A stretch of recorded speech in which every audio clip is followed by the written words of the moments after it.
नमस्कार साथियों, मेरा नाम मनोज है और आप देख रहे हैं दृश्य कला। दृश्य कला की सेशन में आज हम लोग जो बात करने वाले हैं वो है अकबर कालीन कला। हालांकि हम लोग इससे पहले जो है हुमायूं के बारे में बातचीत कर चुके हैं। आज हम लोग विशेषतया अकबर के समय में जो पेंटिंग्स बने हुए हैं, उनके समय में जो आर्किटेक्चर्स बने हुए हैं या फिर उनके समय में जो पेंटिंग्स में परिवर्तन आए हुए हैं पहले के अपेक्षा, उनके बारे में चर्चा करते हैं। देरी नहीं करते हैं, आइए चलिए शुरू करते हैं। हम बात करेंगे आज अकबर के बारे में। ठीक है, अकबर। तो थोड़ा सा इनके बैकग्राउंड को जानते हुए चलते हैं। इनका जो समय था वो था 1556 से लेकर के 1605 AD। ध्यान दीजिएगा, ये इनका जन्म नहीं है बल्कि इनके राज्यकाल का टाइम है। थोड़ा इस पे कोई भी अगर हम किसी भी शासक को लेंगे तो उनके राज्यकाल से ही हम बात करेंगे, क्योंकि मुख्य है वो। उनके जन्म से हमको विशेष कोई लेना देना नहीं है, लेना देना है लेकिन बीच में कर लिया जाएगा फिलहाल। अब हम थोड़ा सा अकबर के बारे में बात करते हैं। तो ये सबको पता होना चाहिए कि अकबर की चित्रशाला में ज़्यादातर हिंदू कलाकार रहते थे जो काम करते थे, जिनमें जो है सिलावत, कायस्थ, चितेरा, खाती, कांहार जात के, इस तरह से अलग अलग जाति के लोग थे। तो हम कह सकते हैं कि अधिकतर जो है इनके चित्रशाला में अधिकतर हिंदू कलाकार रहते थे। ठीक है, हिंदू कलाकार इनके चित्रशाला में रहते थे, इस बात को थोड़ा ध्यान दीजिएगा। उसके बाद जो है अकबर स्वयं अपनी मोखाकृति बनवाने के लिए जो है बैठता था, एक मतलब जिसको कहते हैं मॉडल के रूप में। इसलिए ने कहा गया है कि कभी कभी सवाल पूछा जाता है कि जीवंत मुखाकृति जो है किस शैली में देखने को मिलते हैं, तो वो है मुग़ल शैली में देखने को मिलते हैं।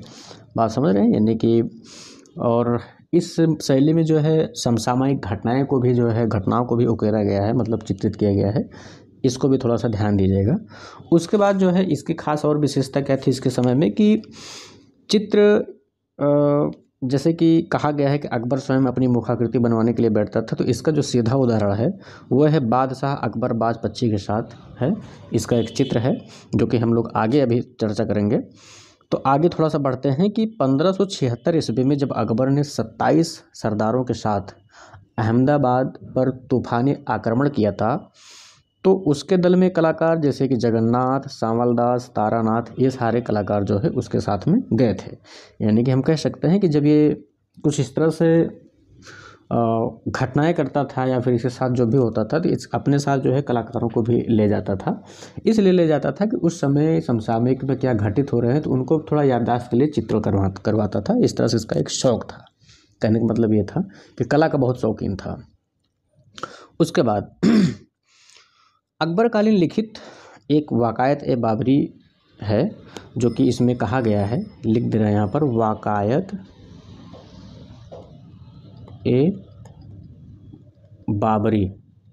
ठीक है, इस वाक़ायत-ए-बाबरी के अनुसार अगर हम देखते हैं तो इसमें कहा गया है कि जो हिंदू कलाकार थे उनकी संख्या 19 थी। यानी कि 19 हिंदू कलाकार थे और उसके बाद जो है 3 मुस्लिम कलाकार थे, लेकिन ठीक है इस्लाम धर्म से संबंधित थे, इस तरह से थे। लेकिन इसी के तहत इसके अलावा जो है ये तो बात रहेगी वाक़ायत-ए-बाबरी की। ठीक है, लेकिन अगर हम आईने-ए-अकबरी में अगर हम बात करते हैं, आईने-अकबरी की अगर हम बात करते हैं तो इसमें ये कहा गया है कि 13 हिंदू थे, ठीक है, और 4 मुसलमान थे।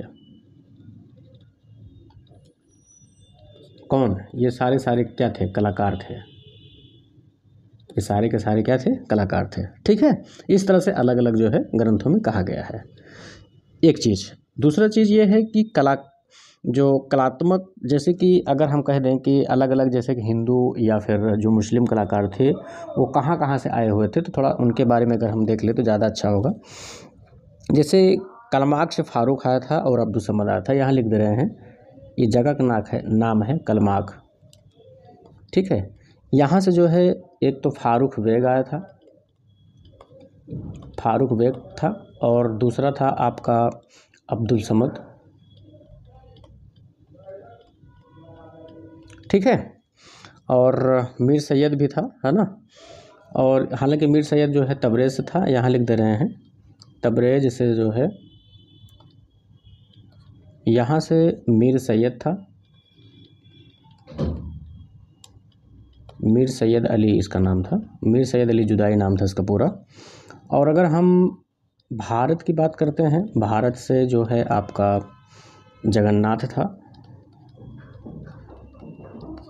ठीक है, और उसके बाद जो है भीम गुजराती था,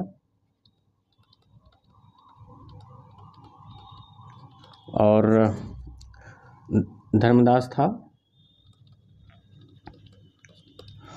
और मुकुंद था, ठीक है, इस तरह से थे। और सांवल था, और उसके बाद जो है खेमरन था, हरवंश था, दसवंत था, जो फेमस हैं दसवंत था इसमें से, है ना, बसावन था, ठीक है, केशव था, आदि कर दे रहे हैं। बहुत कलाकार थे जो कि फेमस यही लोग थे। अब चलिए आगे बढ़ते हैं थोड़ा सा। ये तो रहे कुछ इस तरह से इनके समय के मतलब कलाकार, और अलग अलग ग्रंथों में इस तरह से क्या क्या चीज़ कहा गया है। दूसरा बात ये ध्यान देने योग्य है कि इनके समय में जो चित्रित ग्रंथ थे वो कई प्रकार के चित्रित ग्रंथ थे, तो उनके बारे में थोड़ा चर्चा कर लेते हैं। यानी कि हेडिंग डाल देते हैं चित्रित ग्रंथ। इसमें अगर हम देखते हैं नंबर 1 है अभारतीय कथा के चित्र। अगर हम बात करते हैं, एक है ग्रंथ नाम है अभारतीय। अभारतीय के अंतर्गत आएगा तुम्हारा दास्तान ए अमीर हमजा, दास्तान ए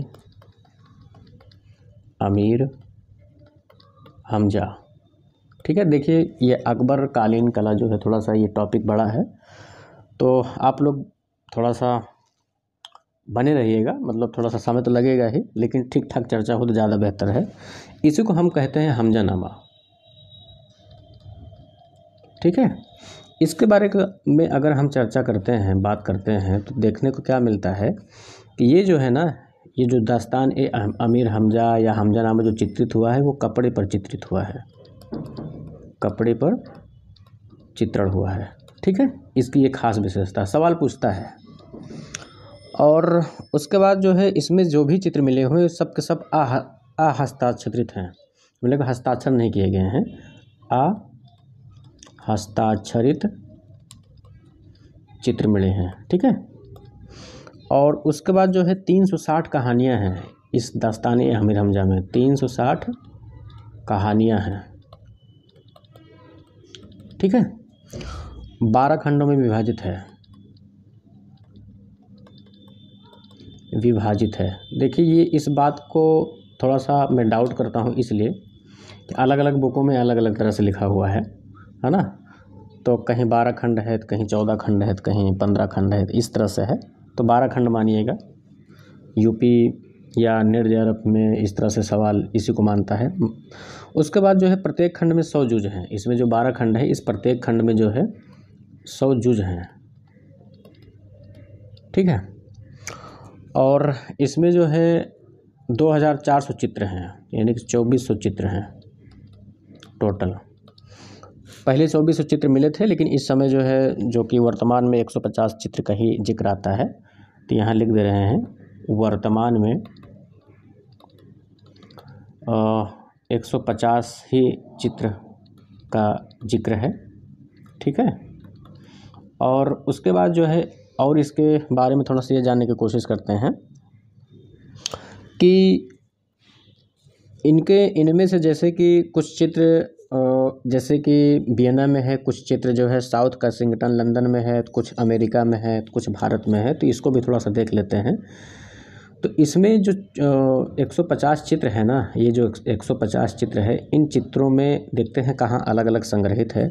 अगर हम बात करते हैं वियना की, यहाँ ये है वियना, तो यहाँ पर जो है 61 चित्र संग्रहित है, 61 चित्र संग्रहित है, ठीक है। और अगर हम साउथ कैसिंगटन लंदन की अगर हम बात करते हैं तो लंदन में जो है ये 25 चित्र यहाँ पर आपको मिलेंगे, ठीक है। उसके बाद जो है अमेरिका की अगर हम बात करते हैं, अमेरिका की अगर हम बात करते हैं तो अमेरिका में 15 चित्र मिलेंगे आपको संग्रहित। और भारत की बात करते हैं तो यहाँ पर सिर्फ और सिर्फ 6 चित्र संग्रहित मिलेंगे। और इन 6 में जो है 2 चित्र जो है भारत कला भवन में है, भारत कला भवन BHU वाला। और उसके बाद जो है आपका 2 चित्र मुंबई में है, 2 चित्र मुंबई में है, ठीक है। 1 चित्र हैदराबाद में है, 1 चित्र हैदराबाद में है और 1 चित्र बड़ौदा में है, ठीक है। इस तरह से अलग अलग जगहों पर जो है हमजानामा के चित्र संग्रहित हैं, देखने को जो मिलते हैं, ठीक है। इस तरह से जिक्र है। उसके बाद जो है इसमें और ख़ास बात ये देखते हैं कि ये तो है आपके हमजानामा के बारे में। और दूसरा अगर हम बात करते हैं जैसे कि इनके ग्रंथों में जो ऐतिहासिक ग्रंथ था, दूसरा है ऐतिहासिक ग्रंथ। अगर हम इसकी बात करते हैं तो ऐतिहासिक ग्रंथ में जैसे कि है अकबरनामा, ठीक है, अकबरनामा। तो इसकी अगर हम बात करते हैं तो इसकी जो कुछ और प्रतियां हैं अकबरनामा के, तो इसकी कुछ प्रतियां जैसे ब्रिटिश म्यूजियम लंदन में है, चेस्टर बेट्टी डबलिन में भी संग्रहित है, इस तरह से अलग अलग जगहों पर संग्रहित है। 117 चित्र इस ग्रंथ के विक्टोरिया एंड एल्बर्ट म्यूजियम में है। इसमें जो है जैसे कि कह सकते हैं कि 117 चित्र कहाँ संग्रहित है, Victoria and Albert museum, Victoria and Albert museum यहाँ पर संग्रहित है, ठीक है।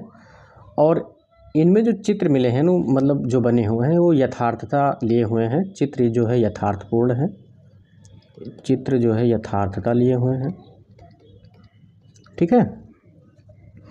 इसी में जो है सलीम के जन्म का चित्रण हुआ है, इसी अकबरनामा में ही जो है सलीम के जन्म का चित्रण हुआ है,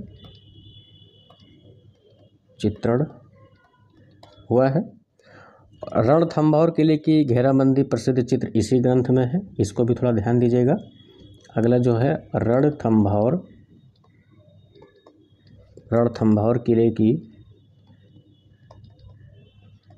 घेराबंदी चित्र जो है इसी में है, ठीक है। फिर उसके बाद जो है इसी ऐतिहासिक ग्रंथ में एक और ग्रंथ है जिसका नाम है वाकायत ए बाबरी, वाकायत ए बाबरी, ठीक है। इस वाकायत ए बाबरी का जो फारसी अनुवाद हुआ है वो तुर्की में खान खाना ने किया है। इसका फारसी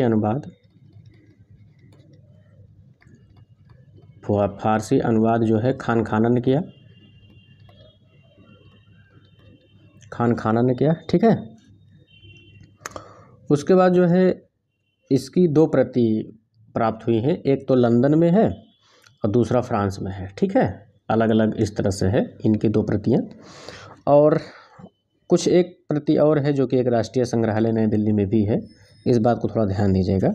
फिर उसके बाद एक ग्रंथ और है, उसका भी थोड़ा चर्चा कर लेते हैं। नाम है उसका तारीख ए ख़ानदान तैमूरिया, तारीख ए ख़ानदान ए तैमूरिया, ठीक है, जिसको हम तैमूरनामा भी बोलते हैं, तैमूरनामा, ठीक है। इसकी अगर हम बात करते हैं तैमूरनामा के, तो ये Khudabakhsh oriental public library Patna में है। इसमें 132 चित्र हैं और ये जो संग्रहित है ना, ये अभी मैंने बोला खुदाबख्श खुदा बख्श ओरिएंटल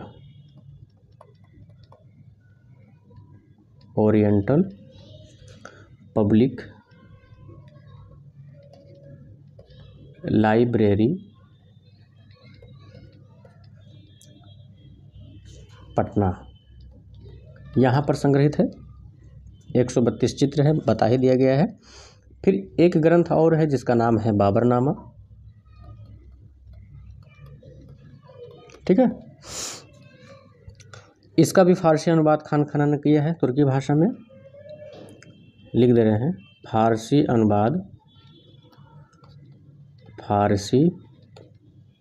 अनुवाद खान खाना ने किया है,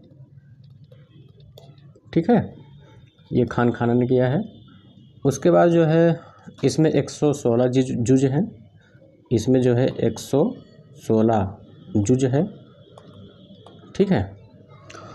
और कुल 144 चित्र हैं इसमें, 144 चित्र हैं।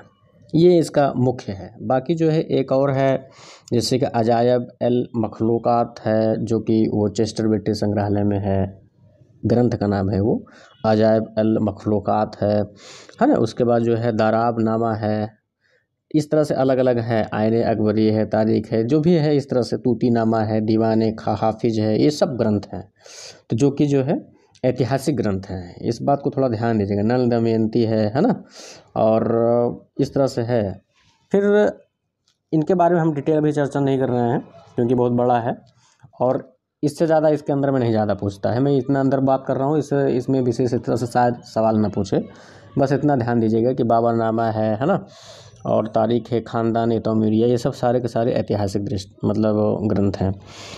उसके बाद हम इसमें जैसे नाम लिया था मैंने अभी तूती नामा, शायद ये इम्पोर्टेंट है तो चर्चा कर ही लेता हूँ। तूती नामा, चलिए इसके बारे में पढ़ ही लेते हैं। इसमें 103 चित्र है तूती नामा में, पूछा जाता है सवाल। और वर्तमान में ये है, इसकी एक प्रति Cleveland museum of art, Chester बेटी, डब्लिन, इस तरह से अलग अलग जगहों पर संग्रहित है। ये इसके बारे में इतना ही ज़्यादा मतलब तोते की कहानी वगैरह है कुछ इस तरह से तूतीनामा में, उसके बारे में पूछता है। उसके बाद हम तीसरा जो प्रकार का ग्रंथ है वो है भारतीय कथाओं पर आधारित, भारतीय कथाओं पर आधारित ग्रंथ, इस तरह से है, ठीक है। अब भारतीय कथाओं पर आधारित जैसे कि नाम से पता होगा पंचतंत्र का बात किया गया है, तो उसका जो अनुवाद किया है अनवर ए सुहेली, ठीक है। ये इसका है पंचतंत्र का अनुवाद है, पंचतंत्र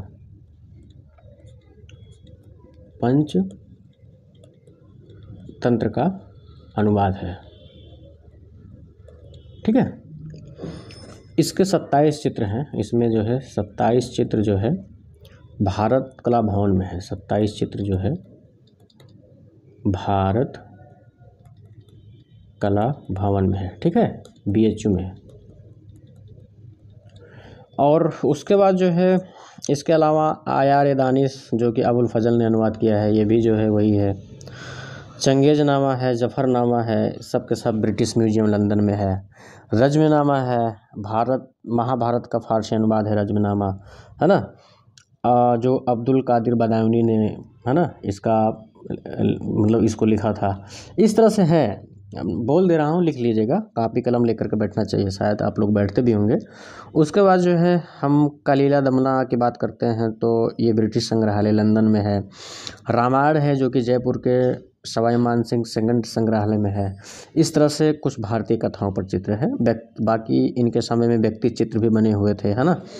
तो व्यक्ति चित्र में बहुत ज़्यादा इन्होंने काम तो नहीं करवाया था, लेकिन जो भी करवाया था बहुत अच्छा काम करवाया था, क्योंकि इससे पहले मैंने बोला ही है कि व्यक्ति चित्र के लिए खुद वो मॉडल के रूप में बैठता था, इतना बड़ा शौकिया था वो। अब हम इसके थोड़ा सा कुछ खास बात कर लेते हैं, जो कि चित्रशालाएँ इनकी कहाँ कहाँ स्थापित थी उनके बारे में, यानी कि चित्रशालाओं के बारे में। अकबर की चित्रशालाओं में अगर हम बात करते हैं तो एक तो आगरा में है, आगरा में इनका था। ठीक है, उसके बाद जो है फतेहपुर सीकरी है ना,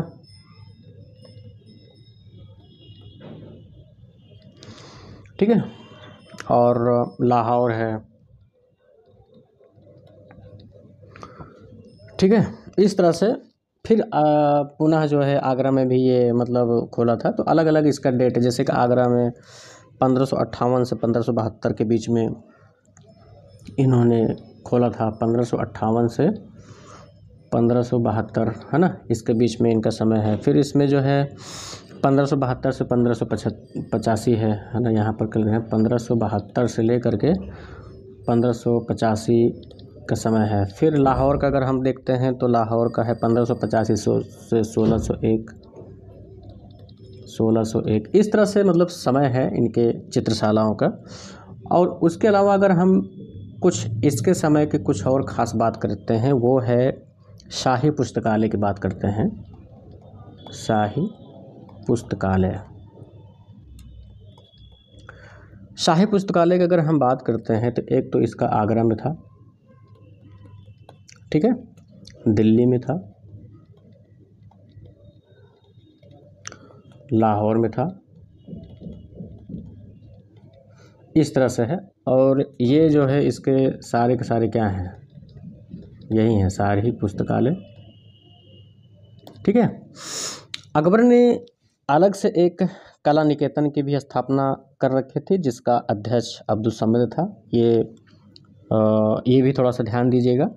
अब हम थोड़ा सा इसके समय के जो प्रमुख कलाकार थे उनके बारे में थोड़ा सा चर्चा करते हैं, जो कि बहुत इम्पोर्टेंट है। कलाकार के बारे में, इनके समय के कलाकारों के बारे में चर्चा करते हैं। एक तो था केशव, हालांकि इससे पहले मैंने चर्चा किया हूँ भारतीय जो कलाकार थे अलग अलग, कौन कहाँ का था, फारस का था, कोई हेरात का था, जो भी था, थोड़ा इसमें देख लेते हैं। केशव था, एक था महेश, मुकुंदलाल,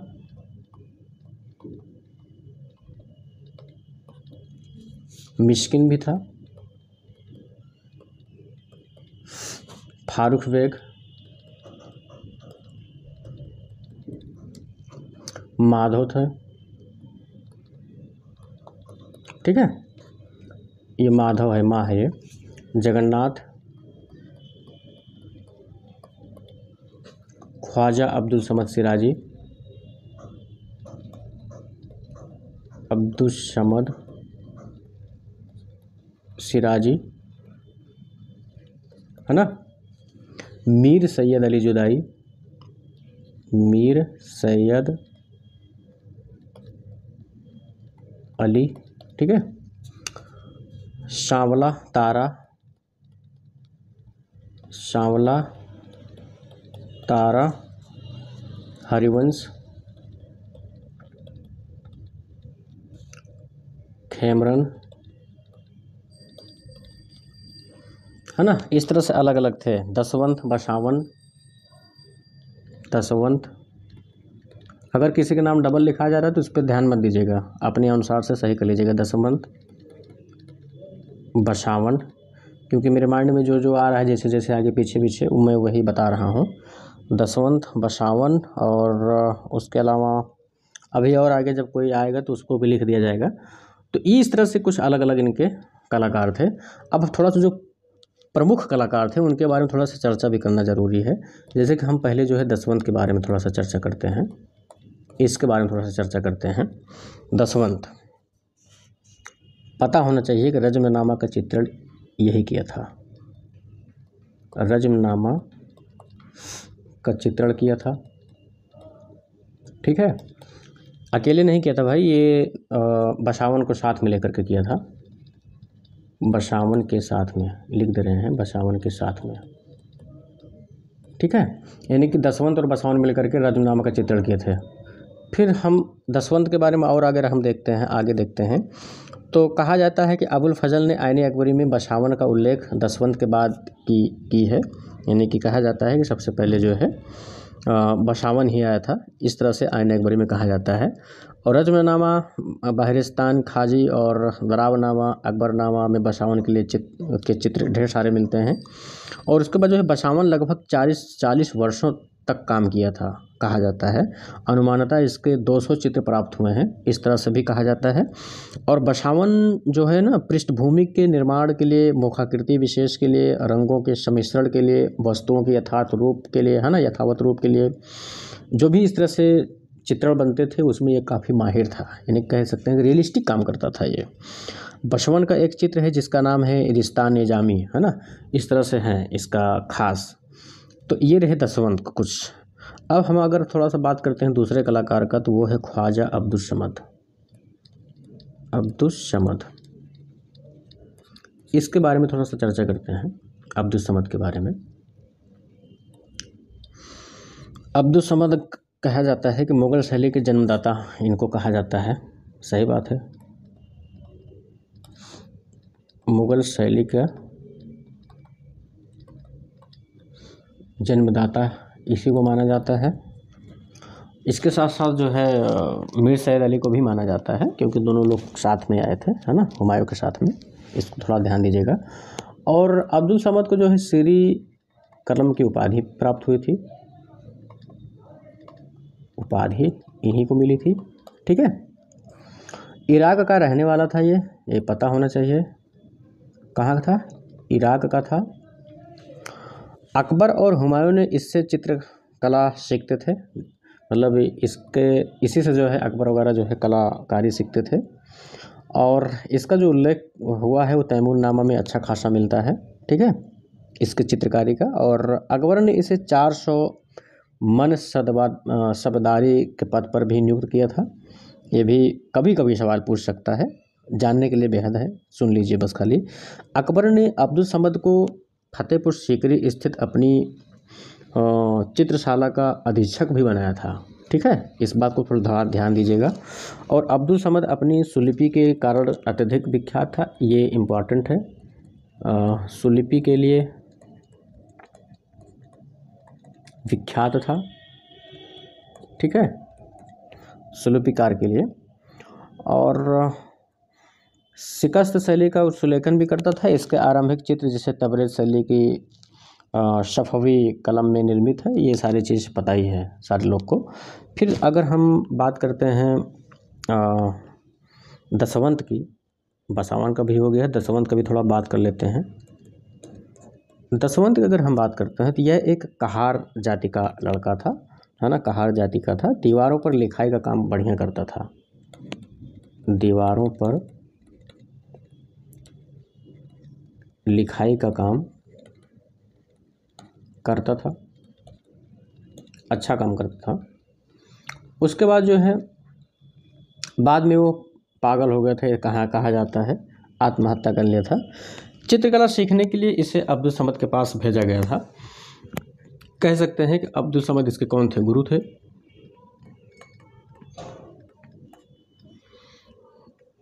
का शिष्य था ये, ठीक है।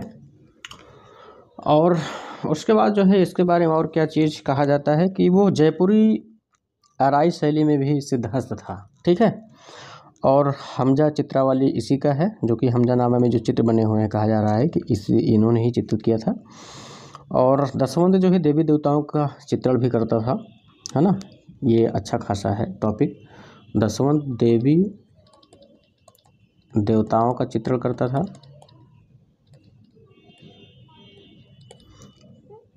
था, ठीक है। उसके अलावा जो है ये सारा चीज़ हो गया। और दसवंत के चित्रों में अगर हम देखते हैं कि हिंदू परंपराओं के साथ साथ यूरोपीय प्रभाव भी है। जैसे कि ये हिंदू परंपरा की बात तो कर रहे हैं, देवी देवता हैं, तो इसमें जो है इसके चित्रों में यूरोपीय भी प्रभाव है, यूरोपीय प्रभाव दिखता है, ठीक है, चित्र में। और क्या इसके समय में देखा, दसवंत ने फतेहपुर सीकरी में ईसाई पादरियों के गिरजाघर में बने चित्र का अनुकृति भी बनाया था, ठीक है, इस बात को थोड़ा ध्यान दीजिएगा। इस तरह से है कुछ। उसके बाद आगे हम बढ़ते हैं, तो आगे और क्या होगा कि अगला जो कलाकार आता है फारूक बेग। फारूक बेग के बारे में थोड़ा सही है, जैसे कि 1580 में काबुल से आया था ये, और चित्रों पर मध्य एशिया प्रभाव था इसके चित्रों पर। बाद में जो है दक्षिण कला से प्रभावित हुआ था। तो बहुत ज़्यादा इम्पोर्टेंट नहीं है फारूक बेग। इतना ध्यान दीजिएगा कि फारूक बेग भी एक कलाकार था अकबर के समय का। फिर मीर सैयद अली के बारे में थोड़ा सा चर्चा करते हैं। मीर सैयद अली, ठीक है, इसके बारे में थोड़ा सा चर्चा करते हैं। ईरानी शैली का प्रमुख कलाकार था, सारे लोग को पता है। और 1550 ईस्वी में हुमायूं के साथ ये काबुल आया था, ये भी पता है सारे लोग को। 47 से 48 में आया था। अलग अलग बुकों में अलग अलग डेट दिया गया है, इसलिए बोलते हैं ना कि बहुत झोल है हिस्ट्री के मामले में, इंडियन आर्ट हिस्ट्री के मामले में, ठीक है। उसके बाद जो है काबुल में मीर सैयद अली तथा अब्दुल समद सिराजी के निर्देशन में अनेक कलाकारों ने मिलकर जो है दास्तान या मीर हमजा के चित्रों का निर्माण किया था, प्रारंभ किया था, जो कि वो प्रारंभ जो है उसी के समय से हो गया था, हुमायूं के समय से ही। इसको भी थोड़ा ध्यान दीजिएगा। और उसके बाद जो है इसके प्रमुख चित्रों में जैसे लैला के सम्मुख जंजीरों से बंधा मजनू है, बरहाम है, गडरिया गौवत करते हुए लोग है ना। इस तरह से अलग अलग ये चित्र बनाया है मीर सैयद अली, ठीक है। इस तरह से इसके समय का कुछ है, ज़्यादा लिख नहीं रहे हैं इसके बारे में, बस थोड़ा सा ध्यान देते जाइएगा इसे ही। अब हम बात करते हैं या सवाल करते हैं कि हम लोग अभी तक जो सीखे हैं अकबर के समय के कलाओं के बारे में, क्या सीखे हैं। ख़ास बात तो ज़रूरी है। अब देखिए, मेरा भी दायित्व बनता है कि आप लोग से सवाल कुछ लिया जाए। सवाल मैं ये कर रहा हूँ कि हम लोग जो अकबर के समय में ग्रंथों के बारे में चर्चा किए हैं अलग अलग तरीके से, जैसे कि कोई हिंदू ग्रंथ को भी चित्रित करवाया था, वो मुस्लिम यानी कि इस्लाम धर्म से संबंधित ग्रंथों को भी चित्रित करवाया था। अभी आपने पढ़ा ही है कि जो है इसके समय में ईसाई धर्म से संबंधित भी चित्र बने हुए हैं, है ना। तो क्या लगता है आपको कि अकबर के समय में जो कला थी वो सेकुलर नहीं थी? सेकुलर एज ए मतलब जैसे कि धर्मनिरपेक्षता से संबंधित रखता है। तो इसलिए मैं कहता हूँ कि आज के समय में जो ये एक हालत चल रहा है, जो समय चल रहा है, बहुत ऊट-पटांग समय चल रहा है। सेकुलर के नाम पे लोग गाली देते हैं, लोग उसको गाली समझते हैं। ये सरासर गलत है। मैं तो कहता हूँ कि यहाँ तक कि यूनिवर्सिटी जो होती है, एक विश्वविद्यालय जो होता है, मेरा मतलब ये है कि कोई भी धरा हो तो उसको सेकुलर होना चाहिए,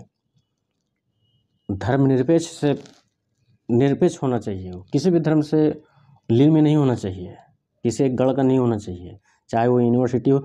ये अकबर के समय की कलाओं से सीखना चाहिए लोगों को। तो इसलिए मैं कहता हूँ कि अकबर को महान क्यों कहा गया था, इसलिए कहा गया था। इसके बारे में तो और कुछ है जो कि जानने योग्य है। इसके आर्किटेक्चर के बारे में भी जानना बेहद ज़रूरी है, जो कि हम लोग अगले वीडियो में चर्चा करेंगे, नहीं तो वीडियो बहुत ज़्यादा भारी हो जाएगा। बेहद तरीके से अभी फ़िलहाल जो है इतना ही है, आगे मिलते हैं। धन्यवाद।